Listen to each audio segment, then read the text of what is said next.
Hey, Lee, I'm going to the Springfield Cosmic Con this weekend, said my bossy older sister, Natalie. Want to come? Tickets started at $30.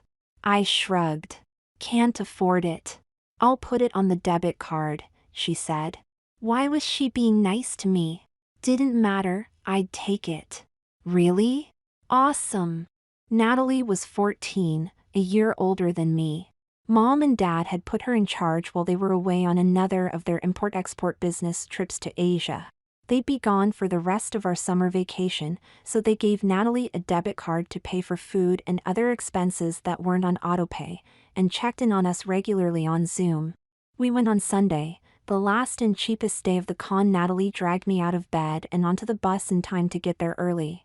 She wanted to see the cosplayers as they arrived. I didn't much care about the cosplayers, I wanted to see the game booths, but as usual, we ended up doing what she wanted. Which turned out to be a pleasant surprise. The cosplayers were amazing. Lots of characters from anime and superhero movies. Sprinkled among them were girls our age wearing what looked like little girls' party dresses. Frilly, lace-trimmed frocks with full skirts and colored wigs trimmed with bows, clips, flowers, and other decorations. They clustered mostly in twos and threes, rarely alone. Natalie loved what they were wearing. Lolita fashions. From Japan, based on the dresses Victorian girls wore long ago, all lace and ribbons and petticoats. Aren't they just so sweet? They were, but I wasn't about to admit that to my sister. Too sweet for my taste. Those wigs are ridiculous. They are not. They're cute. It was odd to hear her drool over the goopy dresses and hairstyles.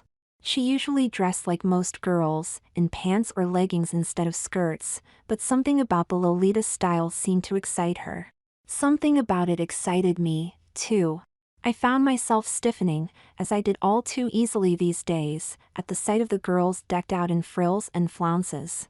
I wasn't sure if it was the girls or the frills and flounces. Maybe both. The costumed girls were behaving coquettishly, mincing and curtsying and trading air kisses, and the sight of them was intoxicating. I love your dress, Natalie told one of the most elaborately dressed of the Lolitas, a girl who introduced herself as Hannah. She complimented Natalie on her hair, and they got into a long conversation joined by Hannah's friends, who were also in costume. It sounded as though they were involved in a local group of girls who liked to get together to dress up as Lolitas and were telling my sister all about it. For the rest of the day, I found my eyes drawn to the Lolitas as they strolled about, carrying cute little purses and swishing their skirts back and forth and drawing attention. They were like little living dolls, and I wanted to hold them, play with them, slowly undress them. Of course, I would never dare do anything of the kind. A couple of Sundays later, Natalie told me she would be going out for the afternoon, leaving me alone for a few hours. I'll try not to burn down the house, I said. Where are you going? She was reluctant to say, but when I asked again, she said she was going to a meeting of the Springfield Lolita Club. The what? She explained that there were a couple of dozen girls in the area who dressed in Lolita finery every other Sunday afternoon and had tea at the house of the group's leader, Hannah, the girl Natalie met at Cosmic Con. Hannah invited her to attend their next meeting. Do you have one of those outfits? I smiled to think of my sister in the fussy, ultra-feminine clothes the Lolita girls wore. She blushed. Hannah said that for my first visit I could just wear my prettiest dress, with a slip or petticoat under it. I thought I'd wear my junior bridesmaid's dress from my cousin's wedding. I still have the slip, and the dress has a built-in petticoat. I knew the one she meant. A calf-length sleeveless white satin dress with white fluff peeking out below the hem. It looked good on her.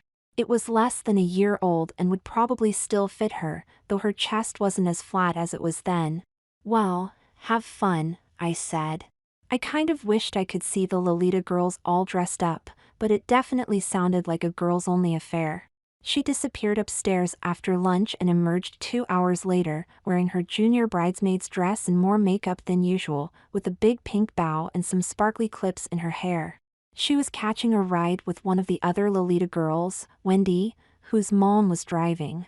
When their car pulled into our driveway, she told me to be good and darted out the door. She returned 3 hours later in a high state of excitement, still wearing her junior bridesmaid dress, but carrying in 4 shopping bags full of colorful girls' clothes. They were so pretty, she said. All the Lolas in their nicest dresses and hair and makeup. Everyone so polite, so refined. They all called each other Miss Wendy, Miss Karen, and I was Miss Natalie. They served tea with delicate little pastries and sandwiches. It sounds very girly, I said. Did anything happen? Miss Hannah introduced me and asked me to stand. I gave them a clumsy curtsy, but no one made fun of me. She explained the club rules. The main thing was that I needed to get a Lolita outfit. I could order one online using the debit card, but they're expensive, and Mom would see it on our statement and ask questions. So what are you going to do? I explained my situation to Miss Hannah. She's my height and 5 pounds heavier, so all of her things fit me, and she gave me a couple of her older Lolita outfits to get started. I'll have to see if Mom will let me buy some of my own. So you're one of those Lolita girls now? Well, yes, she said defiantly. Or at least I'll go a few times and see how I like it. Will I get to see you in your outfits, or will you change somewhere else? I'll change here, and I better not hear any snark about what I wear. I'm sure you'll look very cute, I said, managing to keep a straight face. On the morning of her next Sunday meeting, she laid out her Lolita outfits on her bed and asked which I thought she should wear. I chose the simpler design. I thought it was classier. You have good taste, she said, but from what I've seen online, most Lolita girls would think it's too plain. Lolas all seem to want more poof, more layers, more lace, more decorations and sparkles and beads and trim. Full skirts over lots of petticoats. Patterned stockings, chunky high heels, cute little purses. She ended up wearing the other dress, the frillier, fussier one. It had the most ornate skirt I'd ever seen, with ruffles, festoons, bows and lace, under a bodice with pink bows, pleated over sleeves, and pink and white undersleeves. On her head she wore a burgundy wig with a bouquet of silk flowers and broad ribbons. Her shoes were white patent Mary Janes with bows at the heel and toe. How do I look? She asked, giving me a twirl. Like a princess, I said. Ooh. She leaned over to kiss me on the cheek and was out the door. She returned after the Lolita Club meeting to report that her outfit was a big hit. Maybe because girls recognized it as one of Miss Hannah's old outfits and liked seeing it on someone new. Maybe because it was tight on her, but loose on me. Actually quite comfortable. You've got to be kidding. Wearing all that stuff is comfortable? Yes, and sexy, too. You should try it, dude. The tiniest part of me was curious, but no, thanks. Natalie alternated wearing those 2 outfits at her Sunday meetings until one of the other girls took pity on her and gave her a few accessories to mix and match: a rustling taffeta petticoat, a very full, sheer overskirt trimmed with lace, a ruffled bib apron that tied in back with a big bow, a white lace hairpiece and wristlets that could go with anything, short lace gloves, and a pair of sparkly earrings. She faithfully attended the Lolita's Sunday meetings in costume, and came home from one of them with the news that the club would be holding a fall ball on Labor Day weekend. You should come, she said brightly. Me? A ball meant dancing, didn't it? No one ever taught boys to dance. Dressed as what? There's a style for boys to wear. People call it uji. Short pants instead of skirts. A perfect match for the girls' costumes. She showed me a picture of 2 outfits that one of the other girls had offered to lend her. It's sort of an elegant goth Lolita look. Oh my god, I said. You want me to dress up like a girl? No. Look. The boy's wearing cute little shorts, not a skirt. That's a boy? Well, I won't wear this. I'm not a sissy. It's Uji, not sissy. Well, it looks like something girls would wear. They can. Uji style is for boys or girls. Anyone can wear it. I was confused. Uji is for boys and girls, but Lolita is girls only? Not at all. Boys can wear Lolita dresses. If they do, we call them brolitas. Boy Lolitas have to do it all, the clothes, the hair, the makeup, everything to look as feminine as possible. But you don't need to go that far at the ball. That was a relief, though I wondered what it would be like to wear her costume. I liked how the skirt moved, how her petticoats rustled. No, no. This, Gucci outfit will be embarrassing enough. She smiled. You'll look lovely, Lee. No way. Look at that sissy hat, or whatever it is. I'll look stupid. No, you won't. You'll be gorgeous. Please, Lee. I'll be the only girl there with a male escort. The other girls won't have dates and will have to dance with each other. You'll make me look so good in front of all my new friends. My beautiful brother, supporting me in public. She stooped so low as to clasp her hands and bat her eyelashes at me. The idea that I'd be the only boy there somehow made the prospect better. Also worse. What happens if I refuse? I could make you wear one of my Lolita outfits instead. Don't be ridiculous. I said. I refuse to go. But you have to. I've already bought tickets. You can't go in your regular boy's clothes. No problem. I won't go at all. Oh, yes, you will, little brother, Natalie said. And you'll wear what I tell you to wear. Mom told me there might be times when I would just have to order you to do something and make you do it. She said it was okay, as long as it was for something important. A fancy dance isn't important. It is to me. Do as I say, Lee. Or I'll tell Mom you're being disobedient, and she'll want to talk to you. What will you tell her? I sighed, accepting my doom. Whatever. You'll get the clothes?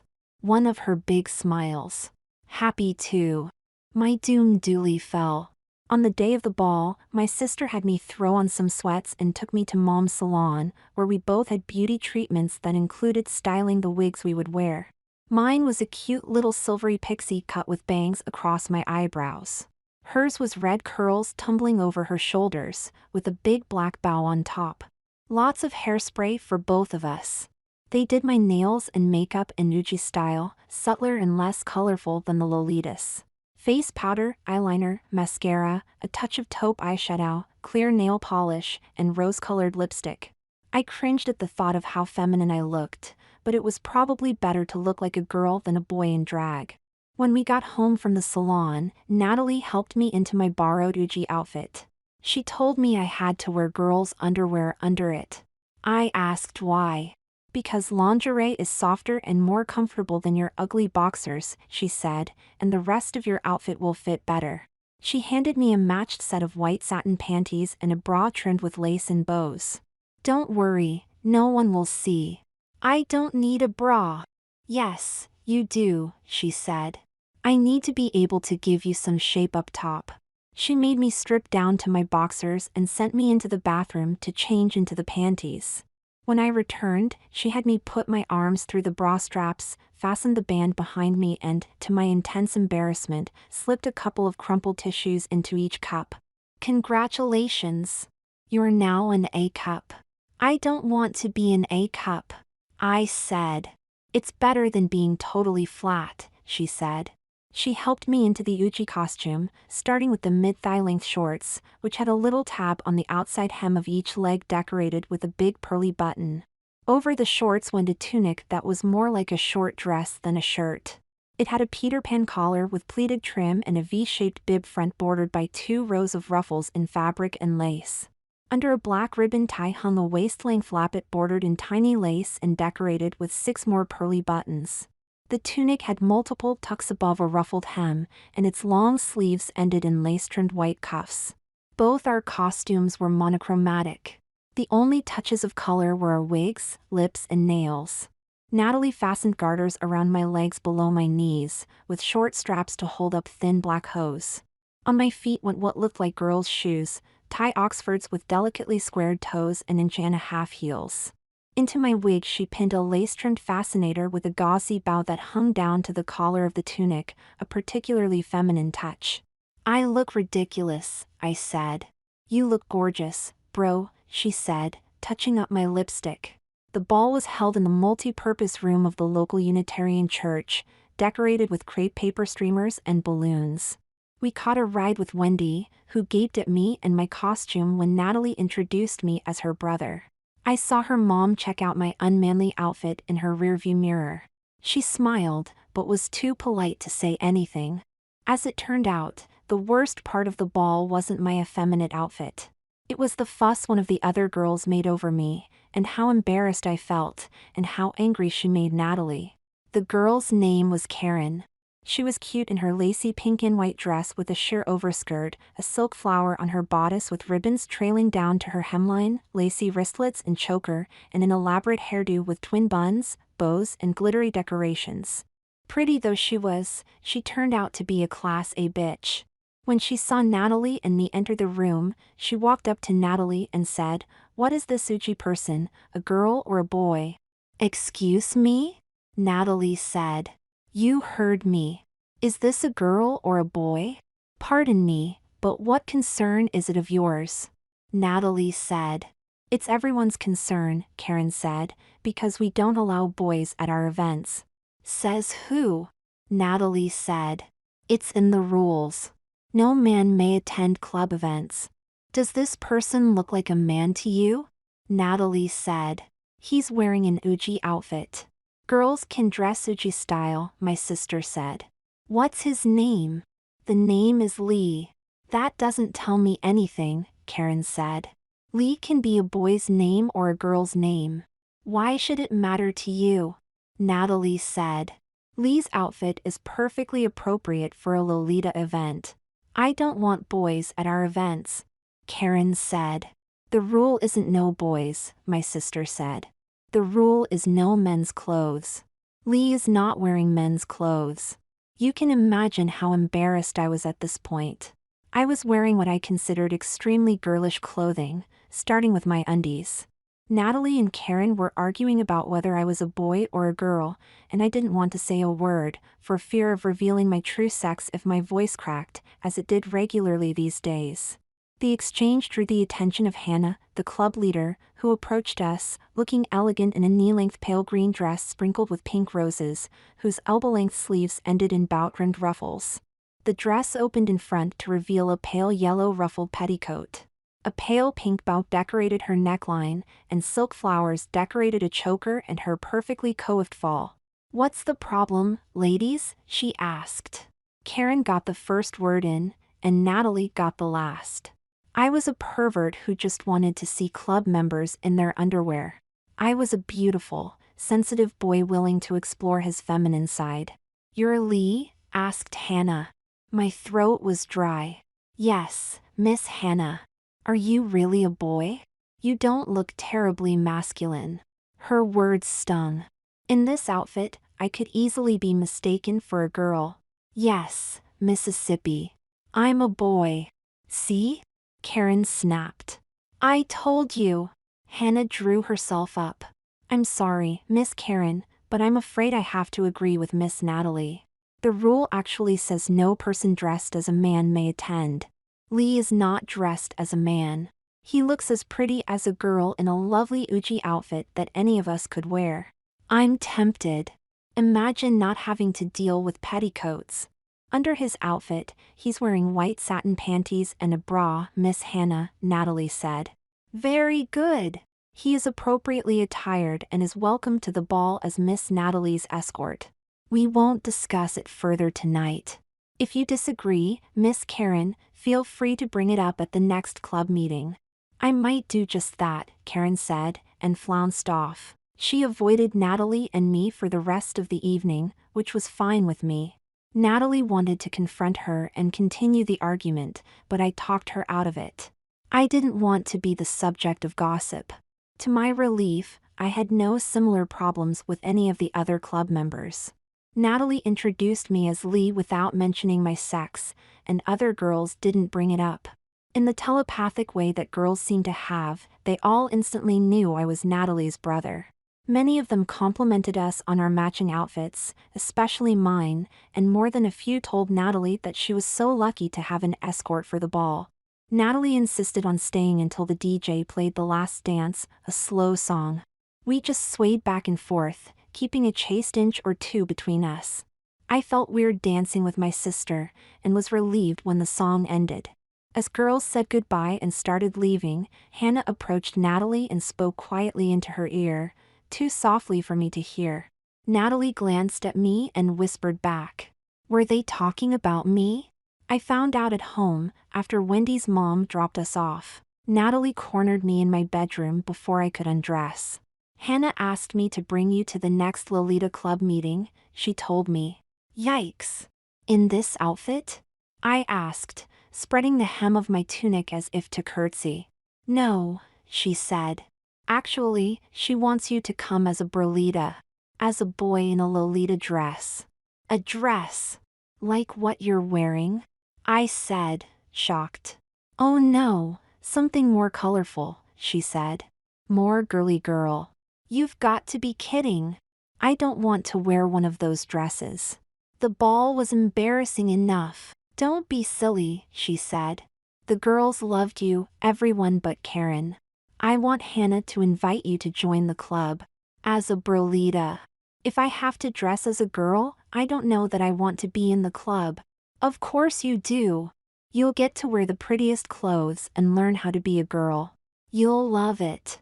You know you're too small and weak to stand up to real boys. You feel happier and safer in the company of girls. Aren't I right?" Well, nothing. You're a wimp, little brother. You've always been a wimp. We've finally found something you're good at, wearing pretty clothes. Now's your chance to do it." "Natalie, this is crazy. Why do you want me to dress like a girl?" "Because you'll be beautiful," she said. "So beautiful. My perfect Brolita." Natalie kept badgering me to come to the next club meeting wearing a Lolita dress. I'd never worn a dress, and was far from sure I wanted to start now. The Uji outfit I'd worn to the ball had been girly enough, but I did like to look at the dresses the girls wore. Their over-the-top frilliness attracted my eye. It wasn't that I wanted to dress that way myself. I just wanted to see them dressed that way. I was 13 at the time, just entering the throes of puberty. Girls were no longer repulsive. In fact, they were becoming quite attractive, especially when wearing dainty Lolita outfits dripping with bows, ruffles and lace.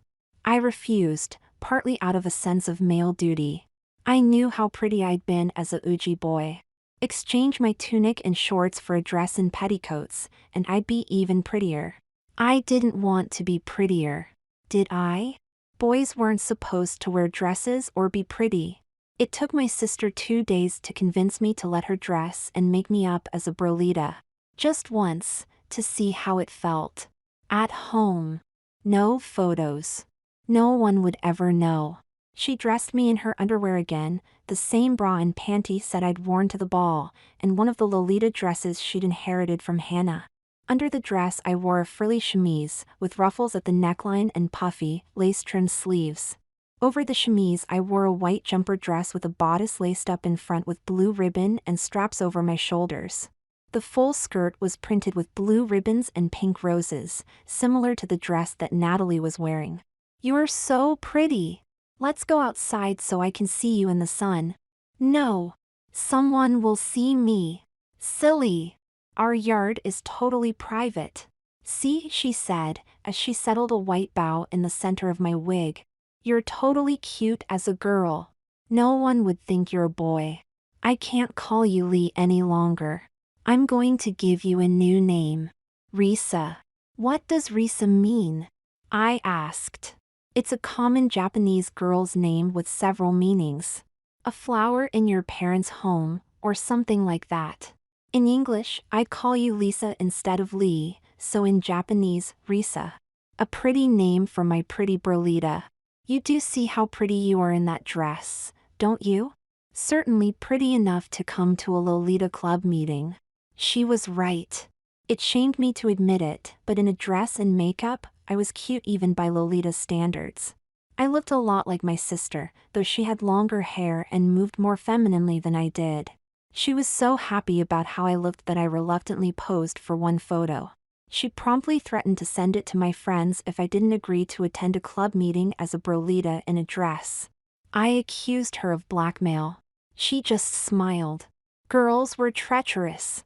I had no choice but to give in. Natalie spent the next week and a half training me to be a girl. How to stand like a girl, walk, sit, rise. How to hold my elbows in and let my wrists droop and look other girls in the eye when I talked to them. How to mince and sway when I walked, making my skirts swish back and forth. She made me wear frilly outfits during the day and frilly gowns at night. I became more used to wearing heels and hearing their feminine click click click on hard floors.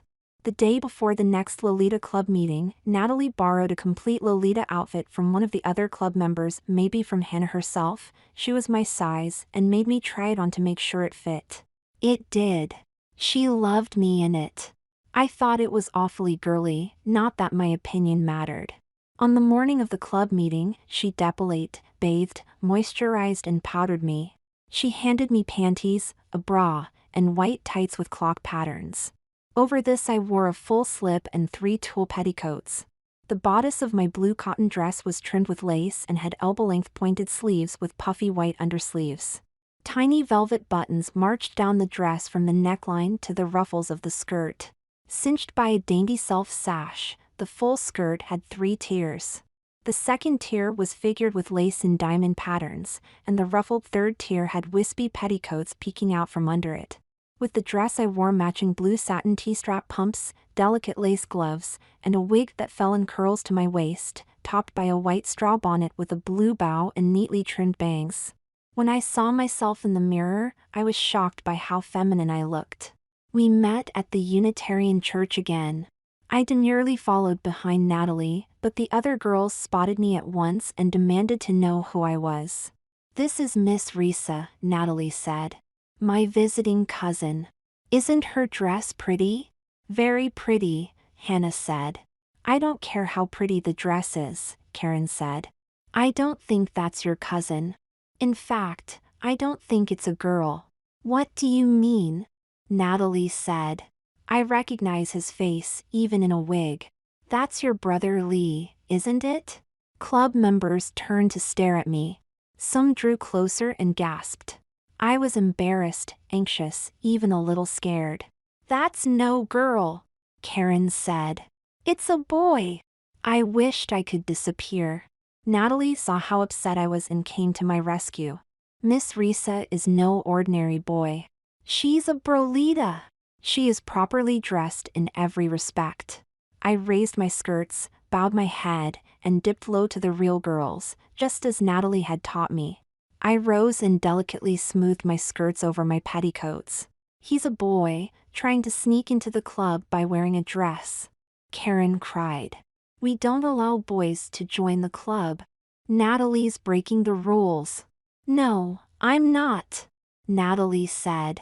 "Just look at her. Miss Risa is as feminine as any of us. She's a perfect brolita." "Perfect?" Karen said. "Your brother walks like a sack of potatoes." Hannah spoke up. "A very cute sack of potatoes, I must say."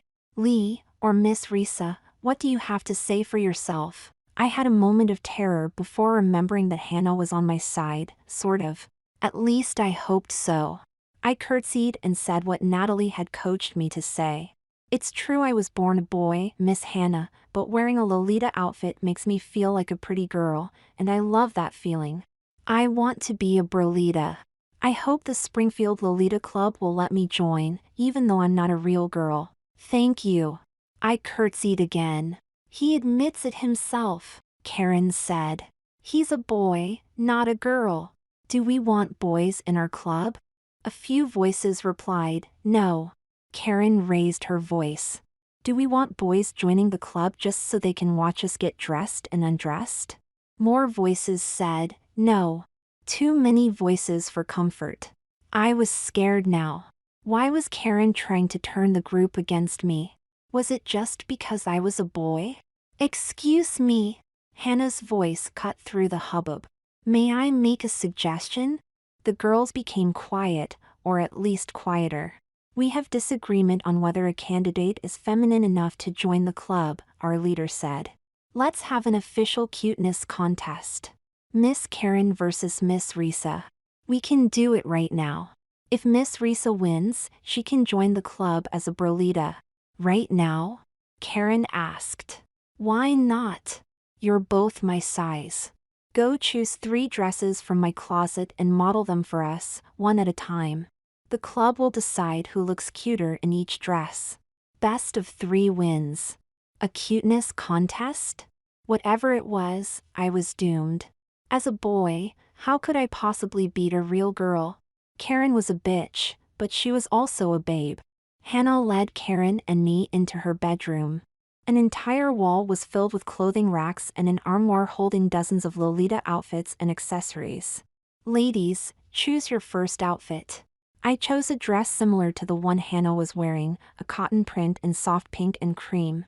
The skirt opened in front to reveal a deeply ruffled underskirt decorated with fabric roses. The outfit came with a white lace bonnet trimmed with silk flowers and tied in a big bow under my chin, a pair of lace gloves, and pink heels with decorated toes and ribbon bows. Karen hesitated. I'm not comfortable changing in front of a boy. Miss Risa, what lingerie are you wearing? Hannah asked. I was too surprised by the question to object. Panties and a bra. A slip. Tights. 2 petticoats. Perfectly modest, Hannah said. If you want privacy, Miss Karen, you may change in the bathroom. I stayed in the bedroom and changed into the dress I'd chosen. Karen disappeared into the bathroom. She emerged in a pink cotton dress with a bow at the waist and silk flowers at the neckline, a simple ruffled hem, a puffy knit cardigan, strings of pearls, and a silk floral hairpiece over a dark brunette wig with ringlets. Her makeup was perfect. She was cute, cute, cute. When we were both dressed, Hannah sent Karen into the living room to model her outfit. She sashayed across the room, turned gracefully, lifted her skirt enough to display lace-trimmed pink petticoats, and returned to the bedroom, swiveling her slender hips. It was my turn. I knew nothing about modeling.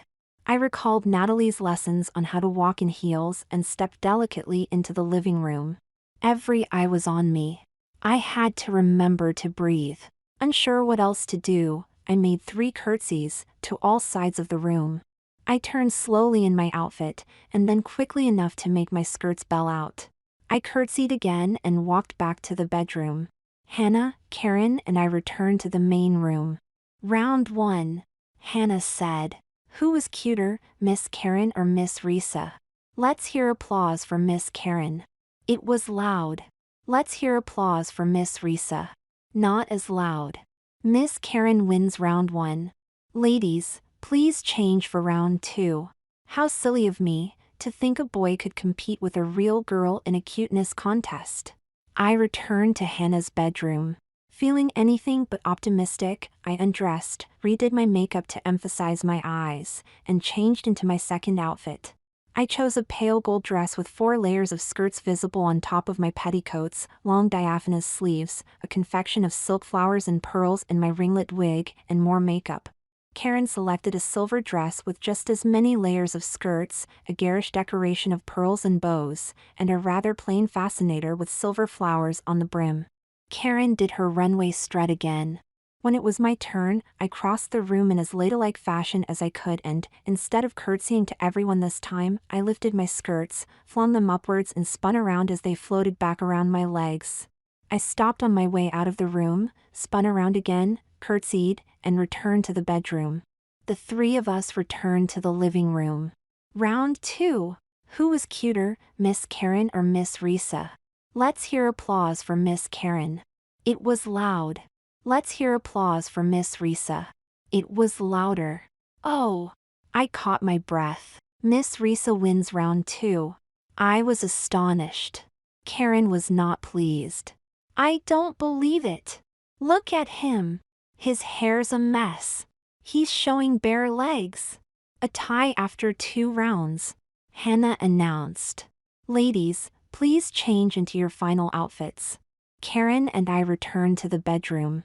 I chose a more ethereal dress, layers upon layers of lacy white fabric over a baby blue bodice and underskirt, with lacy puff-over sleeves, calf-high lace-trimmed hose that stopped inches short of the hem of my skirts and almost bared my knees, and a tall bonnet decorated with silk flowers and trailing a waist-length, lace-trimmed veil. Karen wore a more conventional bonnet, which I thought overwhelmed her face, and asymmetrical skirts in various shades of blue. Karen did her usual runway walk. I crossed the room, made a very deep curtsy to everyone, rose, spun around and retraced my steps, with another spin and curtsy before returning to the bedroom. The voice vote seemed evenly split. Karen demanded a show of hands, so we had to wait for Hannah to count them. Oh my God! I won by 2 votes. I, a Brolita wannabe, defeated Karen in the cuteness contest. A miracle! It meant that I could join the club as a Brolita. That meant no more Ojibwe outfits. I would have to dress as a Lolita at club events. Lingerie, dress, wig, the whole thing. Did I really want to do that not just today, but at Sunday meetings and other events, not to mention next year's Cosmic Con? Before today, I would have said no. But on a day when I'd worn 4 different dresses so far, I'd learned that I loved it. Not just the dresses, but everything about being a Brolita. The elegant tease, the polite behavior, the ladylike etiquette, and the clothes. The smooth, slinky underwear, the rustling frou-frou of my overskirts, underskirts and petticoats, the girlish, delicate fabrics and designs, the amazing variety of the accessories, head to toe, the elaborate wigs, proper tights or stockings, not those stupid men's knee garters. It was all so lovely. My male self put up a struggle. This was all totally wrong. I was a boy, soon to be a man. Why on earth was I dressing as a girl, walking like a girl, talking like a girl, doing my best in every way to present myself as a girl? Real men didn't wear dresses. I already knew the reason why. Real men didn't want to wear dresses, but I did. I wanted to be a Lolita, to inhabit a world where clothes were beautiful and romantic, a world of curtsies, compliments, cupcakes and kisses. I wanted to share my older sister's dreams.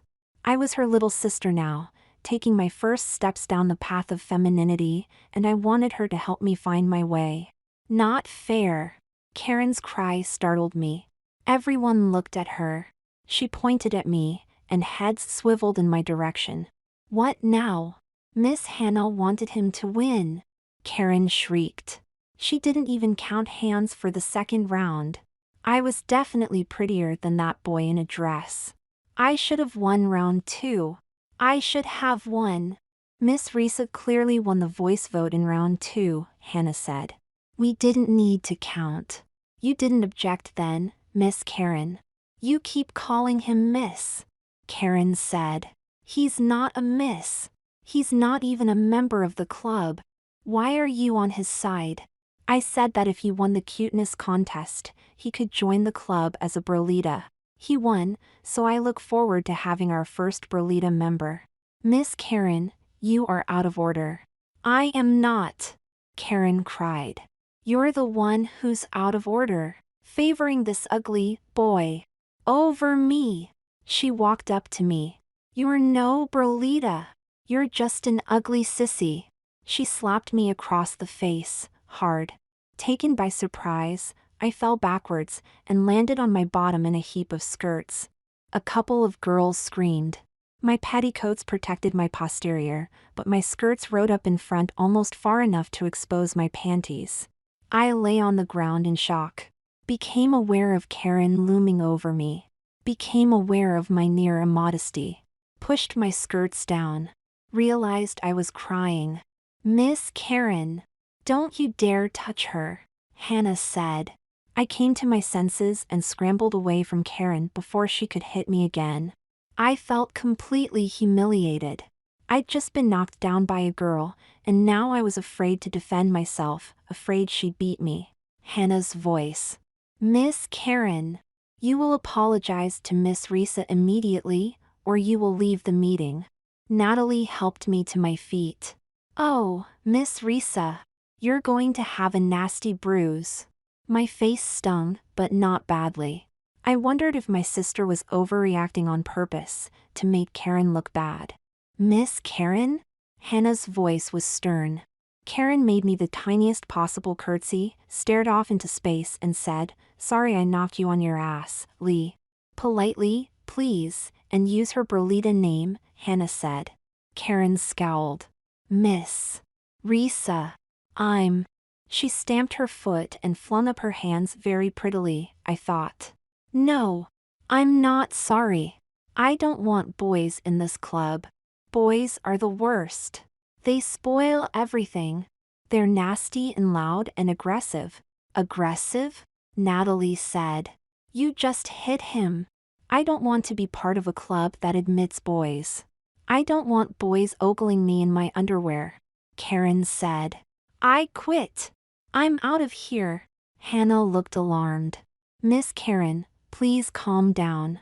Miss Risa hasn't seen any of us in our underwear. He's more embarrassed to be seen in his lingerie than we are. You, boys in panties and bras. I don't want to hear about it." Karen grabbed her purse and coat and left the room. Hannah's voice broke the shocked silence that followed. "Miss Karen will be welcome to return when she is calmer. Meanwhile, please join me in greeting Miss Risa as a new member of the Springfield Lolita Club. Our first Brolita." She started clapping alone for a few agonizing moments, then joined by others, and quickly by everyone. At least they weren't rejecting me. I broke into tears of gratitude, of humiliation, of overwhelming emotion and curtsied to the room. "Thank you, Miss Hannah. Thank you, everyone." Natalie unexpectedly spoke up. "Miss Hannah, as Miss Risa's guardian and sponsor, I wish to remind the club that she is new to girlhood, and her feminization and training are sadly incomplete. Your thoughts on this?" I glanced at my sister, puzzled. She didn't meet my eyes. "I agree, Miss Natalie," Hannah said. "As a Brolita, Miss Risa needs to study feminine deportment, appearance, etiquette, and domestic skills. To complete her feminine education, perhaps she should serve her first year in the club as a Brolita maid."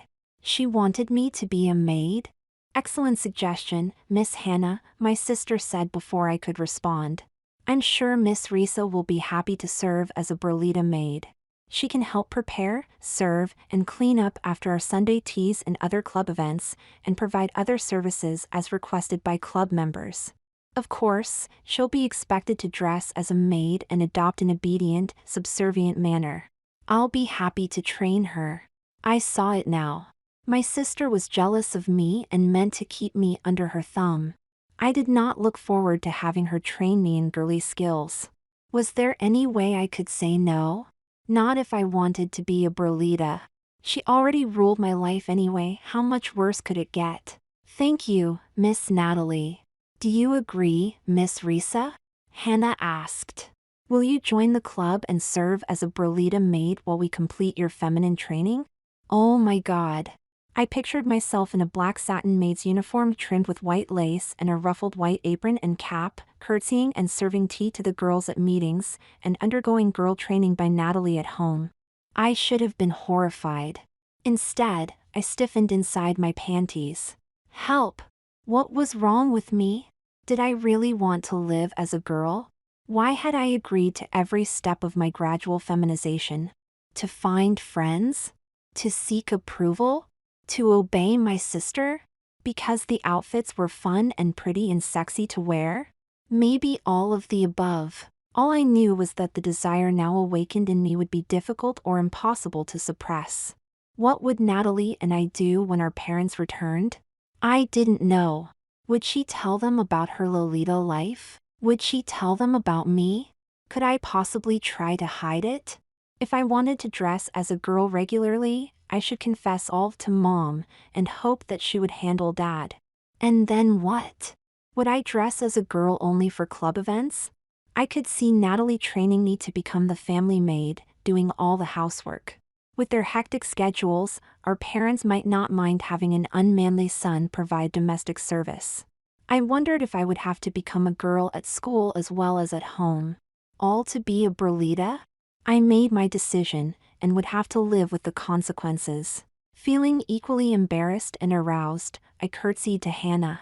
My dress and petticoats rustled as I delicately raised them, tapped my right toe behind my left heel, bent my knees, lowered my eyes and submitted to my feminine fate. I would spend the next year as a Brolita maid, wearing one of the most humbling types of female attire. I wondered what my duties would include. I would soon find out. "Yes, Miss Hannah," I said. "I will."